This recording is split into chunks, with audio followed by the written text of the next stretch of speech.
Hi, everyone, and welcome to our Facebook Live broadcast. I'm Steve Altishan, Director of Client Partnerships here at Pacific Cascade Family Law. Nope, I did not misspeak, and no, we're not a new law firm.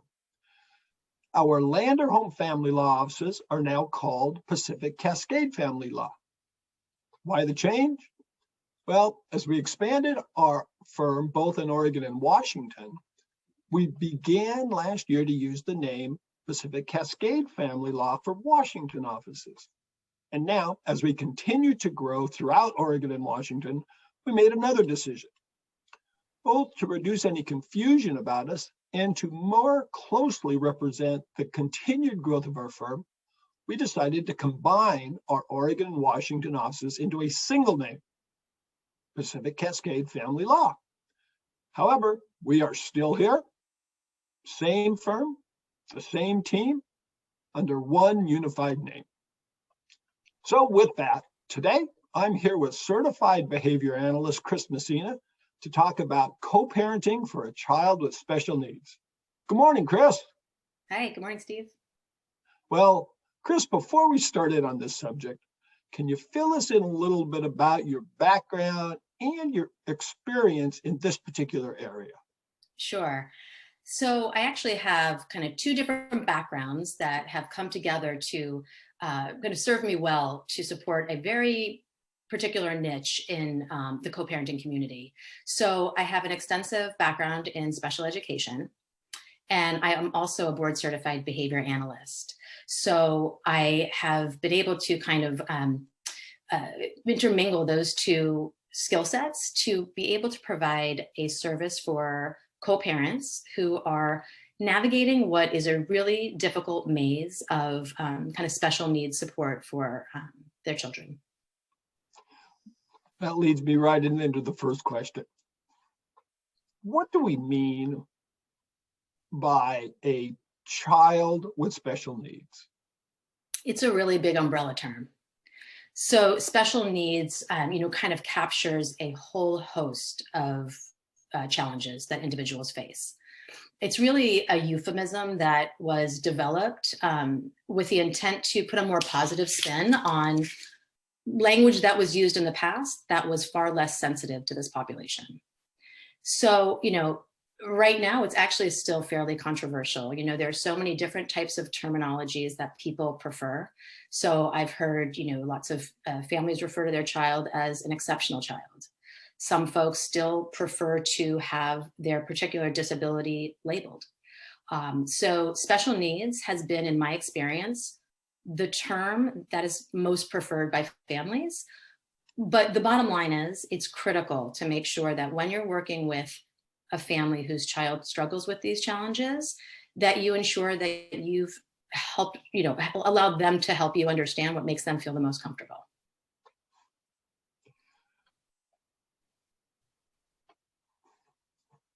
The unique risk factors, let's talk about that. You've talked about, what the term is, but what are sort of some of the unique risk factors that come with children with special needs? Right. Like all children who are moving through the divorce process with their family, they're at higher risk for poor outcomes in different domains, educationally, socially, emotionally. So, that for our neurotypical, typically developing children, they're at high risk. Children with special needs are at much greater risk. The challenges that they face put them in a position where they just simply need a different type of support network. So what happens in these situations, by and large, is that because their needs are such that they are more demanding on the parents, I tend to find a lot more friction between co-parents who are trying to co-parent in two households, a special needs child. We talked a little bit about this before. I know you use the term roadblocks that can come up in these situations. So my question, I guess, is how do co-parents of kids, with these roadblocks, first of all, know when it's time to seek professional support or coaching? So, you know, under one roof, parenting a child who struggles physically, emotionally, academically, this is a demanding job under one roof. You put this child into two different settings, and the likelihood that those co-parents are going to need support is very high, right? So post-divorce, we know that there's a restructuring process that ideally should occur between parents. Does it always occur? Not always. But for these particular kids, it is essential that co-parents commit to really developing a new type of relationship between them. This, right? We're leaving our past relationship where it belongs in the past. And for the sake of these kids, it is really critical that co-parents take the time and make the commitment to forge a new relationship, likely with the help of an expert, so that they can best support this child, likely throughout their lifetime, right? Certain kids are going to struggle long-term. And you're talking not just, parents who are ready or going to cooperate or want to cooperate. I mean, we've had a couple Facebook Lives before about high conflict co-parents. Yeah. I mean, they have that same problem, that same thing. They have to somehow get on the wagon. So maybe we can talk about some examples of this, some different kind of scenarios that can arise for, co-parents. Sure. So typically what I see in my practice is that parents are coming to me in a locked-horn situation. We can address the folks who do come through the door and are prepared to cooperate, but they're the exception, not the rule. So typically, a family can come with one of two scenarios. Oftentimes, parents, either whether it's court mandated or they've just made the decision that what we're doing isn't working, we need to seek support of a professional. When they come to the table, my highest risk families don't even have an evaluation or assessment of their child's issues. They come to the table not having a clue as to what's going on. So we don't have a diagnosis. And without a diagnosis and proper assessment, we certainly don't have any kind of treatment plan or blueprint for these parents to follow, right? So in that situation, what I typically see is a lot of finger pointing, a lot of blame and shame. I mean, this particular group of parents are entirely stuck. So for them, the course of action looks a little bit different than, say, another subset of parents I see who are coming to the table with an evaluation and a diagnosis already in place. So they've been able to, whether it was while they were still married or during the divorce process, get an assessment and figure out what's going on with our child. So that for them, the next steps are that creation of a treatment or a blueprint for the child. Okay, what are we going to do to help this kid in two homes? So those two families are stuck in a little bit more mired in the muck than are the families who come through the door and say, hey, we've got an assessment, we agree on the diagnosis, we're cooperative, we just don't know what to do. We don't know how to treat this, right? So if that family, for example, has a child on the autism spectrum, they may just be coming to get professional support to develop that blueprint. Tell us what to do, work with us, collaborate here. I wish that I saw more of that cooperative parenting. Unfortunately, option A and B are most typical. Well, I think you had talked about how sometimes they don't even necessarily agree that there is a problem. Right. And that's really stuck in the muck. Right. When you're so where do you go from there? Right. You're sinking in quicksand. That misalignment is the most devastating thing for your child's future. So these co-parents are like we're saying stuck, in these scenarios you talked about, in one way or another. How do they get unstuck? That's a great question. And therein lies the work that you'll do with a professional. So the most critical piece of this equation is committing to alignment with your co-parent. before you can even begin to kind of dig into the work with an expert. If you come to the table and you are committed to that adversarial position, that locked horns position, and you are wedded to being right, it's a dead end. It is simply a dead end. And do I face that at times? Yes, absolutely, I do. If we are not committed to creating some kind of unified front, and again, like I said earlier, placing the past, at least pausing it over here and looking forward to create a new dynamic with your co-parent, there's no expert who can even help you. So that commitment to yourself, it really is a commitment to yourself as a parent to align with your co-parent through the help of an expert. That's step one. So let's say parents make this commitment. They're going to align for the betterment of their child. What's a couple questions, I guess, and then you can kind of take them as you wish, is what does align really mean? And what's the next step after they have? Okay.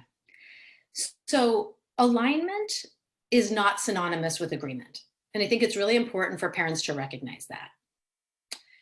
Alignment really is ultimately making the decision that, even if I were to do something different, if the decision were entirely up to me about my child, and I might have done something different, I am willing to be open to outside influence. And the outside influence is not only coming from your ex-spouse, it's really coming from the experts and professionals that you are hiring to support you through this, right? Let's look towards the professionals, let's lean into the data and say, okay, I might have seen it this way, but I am making the commitment to be on the same team as my co-parent and sort of put my faith in the experts' opinions, even if I might have done something different. As where agreement kind of requires, it's a higher level of commitment, right? It's walking away from a scenario saying, I absolutely would have made that decision regardless of outside influence, feeling that wedded to the final decision. I don't think in alignment, you need to feel that way, but that's where the willingness comes in to commit, right? And it's not suspending your beliefs and opinions willy-nilly. I mean, you're relying on professional expertise to help guide the way. So then the next step, the other part of that question, what do? They've said, okay, again, we really want to try. We're going to align ourselves. We're going to commit ourselves. What's the next step they take? Right. So I would like to say that the alignment piece clearly is the most critical and it is the most difficult. So I don't typically experience families coming in and kind of nailing the alignment piece, in a single session. This is a lot of the self-work that we have to do as co-parents, regardless of whether or not we're trying to navigate the world of special needs, right? Like all co-parents have to commit to some kind of connection, right? Some kind of healthy collaboration. But again, even more important when you're dealing with these really sensitive issues, okay? So I just want to stress that alignment piece involves a lot of our own self-work, and it may take a while, right? It's worth the investment of the time to get there, because once we're there, right? Once we have a shared understanding of what's going on with this child, right? So for the family who's coming through the door without any evaluation, any diagnosis, well, we need to start there, right? This can be finger pointing and blaming and shaming, or we can go ahead and we can have, collect a whole bunch of data. We can do a whole bunch of assessment. And the good news about data is it's hard to argue with it. You can, I've seen a lot of people try, but let's take a really clear look, have a professional assessment done. So that family's starting there. Now, it's not always smooth sailing once you have an assessment and a diagnosis. That brings up a whole lot of stuff for families as well, right? We have to kind of navigate through that personally, because a lot of times, again, we move towards finger pointing or right, it's because of your parenting that the child has these issues, right? So we don't always seamlessly move from assessment and diagnosis into treatment plan. There's some work that has to be done. Just kind of falling back a touch, assessment and diagnosis. What part of the sort of the care umbrella does that come in terms of who are the folks that are doing that? That's a great question. So typically, depending, and again, remembering special needs is a huge umbrella term. So, right, if you're dealing with a physical challenge like cerebral palsy, you're obviously going to seek medical treatment in a different way than if you were dealing with an autism spectrum diagnosis or ADHD or dyslexia. Typically, you're going to go to a neuropsychologist or a PhD or a PsyD who, this is what they do, right? They run the full battery. They give you a very robust summation of these results, which typically land in a diagnosis. I think it's worth mentioning that most families who get to this point where they need this type of outside support are not dealing with low-level, fussy behavior now and again. We're dealing with kids who are non-readers when they're 13, or really aggressive kids who can't remain in a school setting, or, are struggling socially to an extreme degree. So folks coming in that warrant that, are typically going to see a developmental psychologist of some sort. Again, it just depends on which challenge we're talking about. What do you do when you get the evaluation? Then do they bring it into you? Is this something you review with them?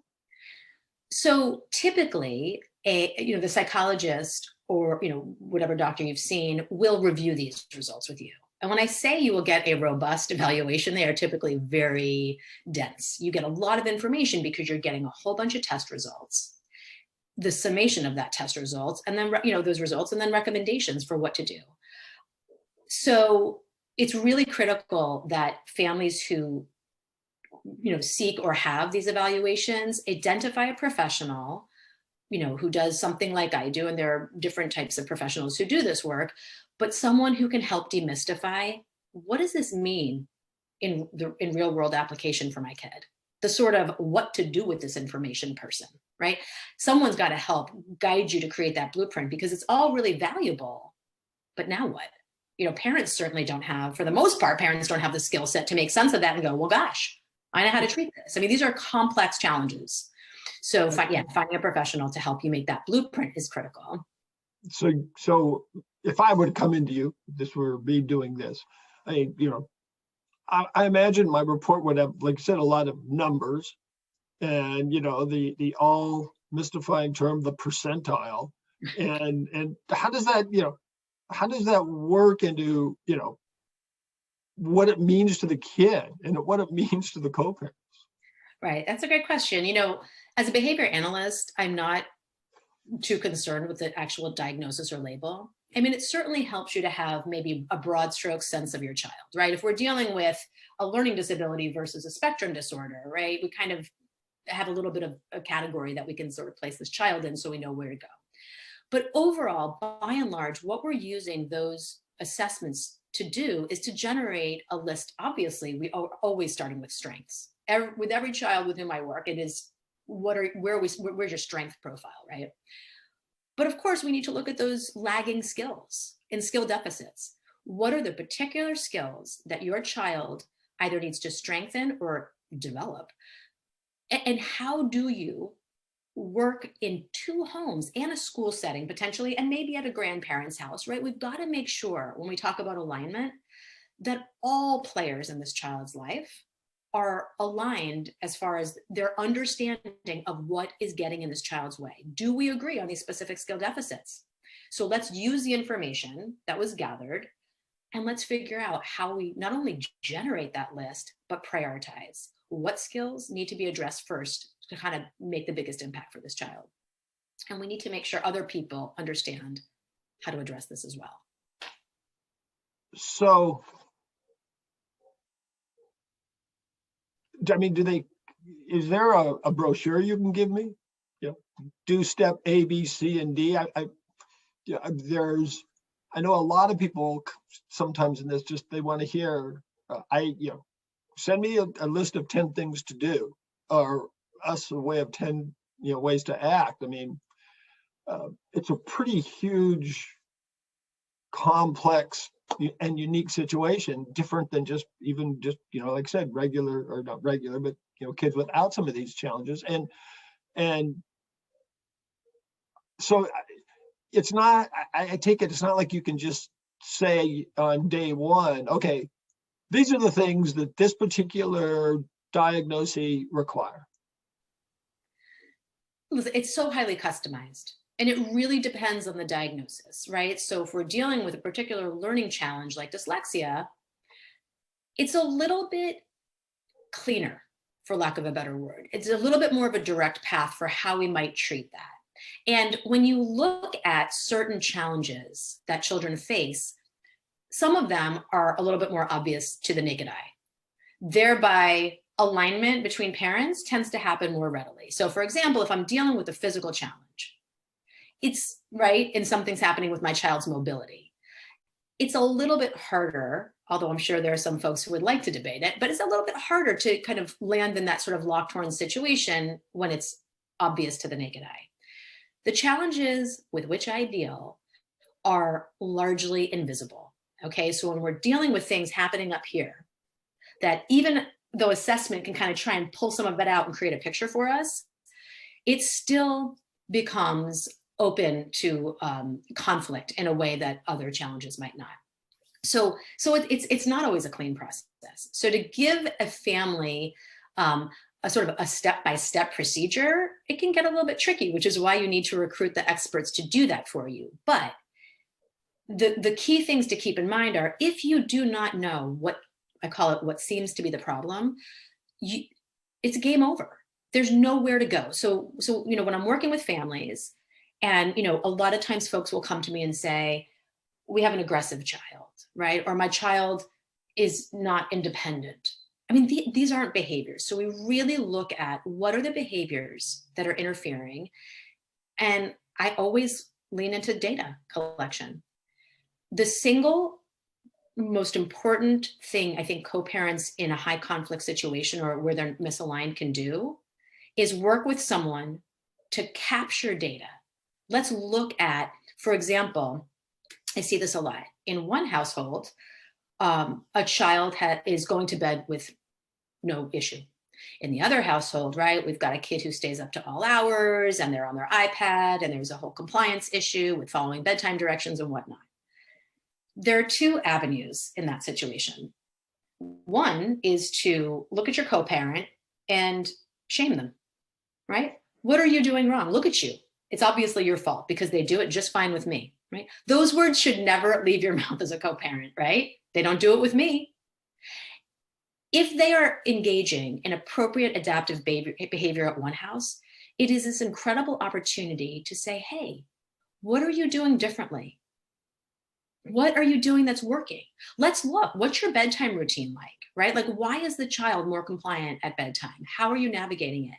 These conversations, I would venture to guess, are unlikely to happen without someone facilitating those with a right? That's a hard conversation because we feel like this isn't a competition.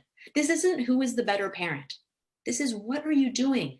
Right? This is a tough situation for these kids to go back and forth. We cannot have identical scenarios in both homes, but there are certain things like functional routines, things surrounding mealtime that we can be as consistent as possible. And that's an opportunity to collaborate, not to shame. So if one of the parents is having maybe a little more success at a certain thing that they're doing, routine that they're doing, and I come in and I say, well, they're lying to you, or some other crazy thing. I mean, I refuse to sort of, share or believe in their success. Or maybe that parent doesn't want to share because, they want to keep ahead. I mean, how do you get around those issues? Well, I don't know how frequently it happens that one parent thinks that there's absolutely no issue And the other parent has, right, when I have my intake paperwork before I meet these families, when I review that, occasionally I'll see one parent saying, everything's peachy keen, and the other parent has this whole like, host of challenges. The parent, when it's that extreme, usually we'll call this parent A who thinks there's no problem. They're not even willing to come to the table. Occasionally they are, but they're thinking there's no problem, just get yourself help. When they do, it is this opportunity to truly lean into the data. I feel like a broken record when I talk to my families about this, but we need to look without opinion, right? And without our own emotional stuff driving the bus at what is happening in different settings with your child. And I think it's really critical that you, as a parent, identify someone, find someone in the community who can look at the whole constellation of information about your child, right? So a lot of times, more often than not, the kids with whom I work have multiple professionals. They've got speech pathologists, an occupational therapist, other types of counselors. There are a lot of different players weighing in. And if you can identify someone to almost act as that sort of case managerial person for your family, that's really important, because you're going to collect data from a psychologist who does evaluation. And then I want to hear from the school. And I want to know what's happening in speech pathology classes. When we look at that on balance, and everybody is seeing, right, common patterns of behavior, it's harder for parent A to truly sit in a position and just maintain nothing's wrong, right? So that's why keeping, the data and the information gathering consistent and organized is really critical. And that's what you do. It sounds like you're that hub that, maybe, a psychologist or a school counselor, whoever else is helping out, or maybe, do family members, grandparents, are they part of this kind of network that is all contributing and needs to be sort of managed? They absolutely do contribute. Of course, for each family, it's a unique arrangement. So I have some kids whose grandparents are heavily involved. They provide childcare, after school and whatnot. So they're active players who frequently see the child. These are tough conversations, because we're talking about people who, for example, in the case of grandparents, they've been parents, they've raised children, right? They're doing it their way. And so I think the key here is ensuring that we're always looking through the lens of collaboration. This, again, isn't a competition about who's doing it right and who's doing it wrong, which is why when you recruit the professional support of someone who truly understands special needs, learning challenges, behavior science, they're teaching the whole family, versus, we're looking at dad or mom and saying, well, we're going to do it your way, right? Like, let's really look to what we know about behavior science, or we know about, how to best support a child with dyslexia. So they're tender conversations. And I think you need to make sure that they're approached in a really, collaborative and compassionate way, but they need to happen, because the impact that, for example, a grandparent who sees a child frequently, they can have a significant impact. If we're dealing with, for example, a really aggressive kid, we need to make sure, if we want to shape that behavior, that every individual is approaching it the same way. But that brings us back to, if we don't all agree, I said the word, if we're not all aligned about what is going on with this kid, we cannot go forward to create that treatment. So if we can't go forward, let's I'm going to take one step back. Then what sorts of things do you see that create that misalignment, that derail the alignment process? I think that for me, it's the openness to outside influence, right? There is such a commitment to being right that the thought that possibly our ex, and again, I see a lot of high conflict cases, right? So we're not super close with our ex. The thought that our ex might be engaging in a parenting practice that might really work is just more than a lot of people are willing to even consider. And that's on us as adults. That has nothing to do with the children. So when I said earlier that we have this opportunity to forge ahead and create an entirely new relationship to work with our child, I mean, that's your work right there. So if you'd like to remain stuck, something you and I've talked about in other, Facebook Lives is that it will trickle down to your children.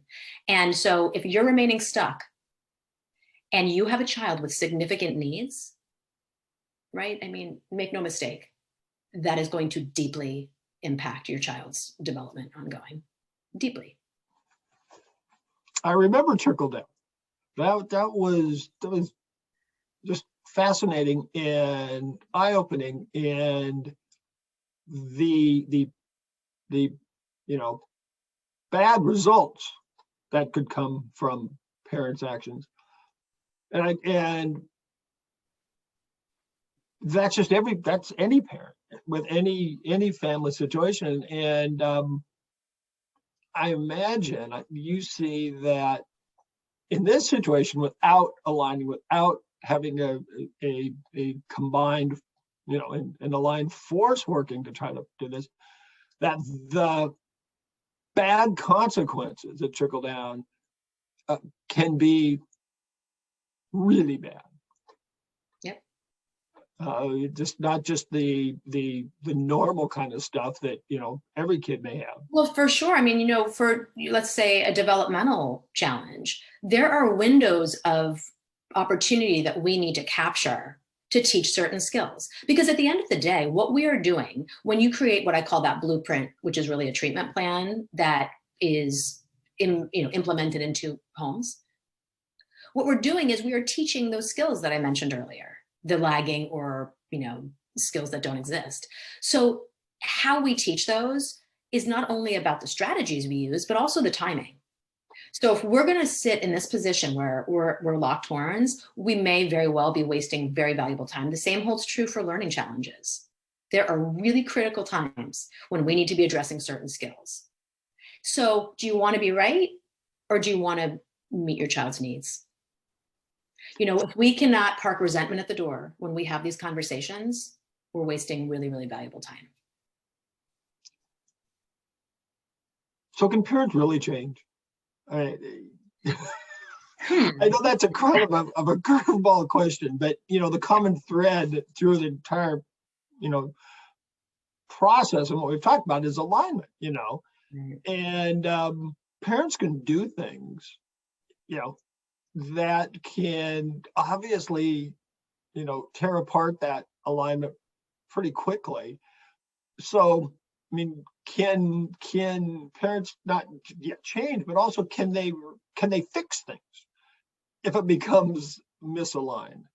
Sure. That's a great question. Listen, I, as a behavior analyst working with some very aggressive children engaging in some really maladaptive behavior, I would not do my job. I could not do my job if I didn't truly see behavior change occur. Now, working with a population of children in some ways is more challenging, right? They're younger and they don't have the maturity necessarily to do the work so readily, but they're younger. Their behavioral patterns have not been in place, as long as, for example, the 50-year-old parent. So it's a different process. And what's happening with the child behaviorally is not the same as what's happening with the co-parents, who their motivation is very often influenced by contempt and anger, right, from the past. So can they change? Absolutely. When people show up at the table, the door is opened even a little bit. To show up at the table, right, means that you are even, you're willing to a very small degree, at least. Some people to a great degree. So it's really variable.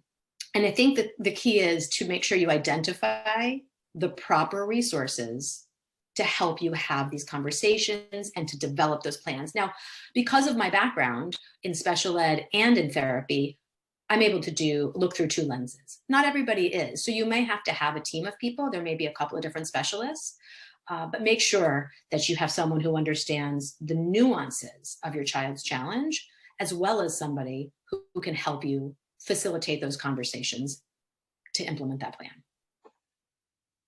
That makes so much sense. This is, again, we start and our 30 minutes go rushing through. Before we do conclude, though, is there, if you're going to give that one bite, sound bite, to someone on how to handle the situation, or at least how to start to handle it, what would that be? I think it comes down to alignment. You're really not committing to your ex-spouse, and you're really not committing to your child. You are committing to yourself, right? To, again, have the most positive influence on your child's future. That's it.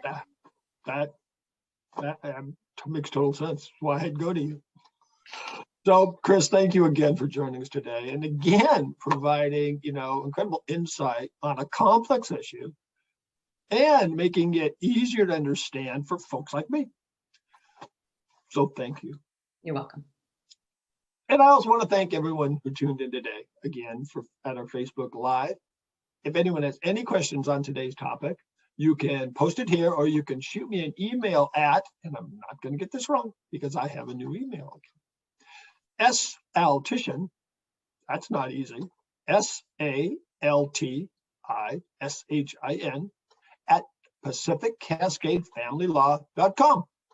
And then again, now, until next time, stay safe,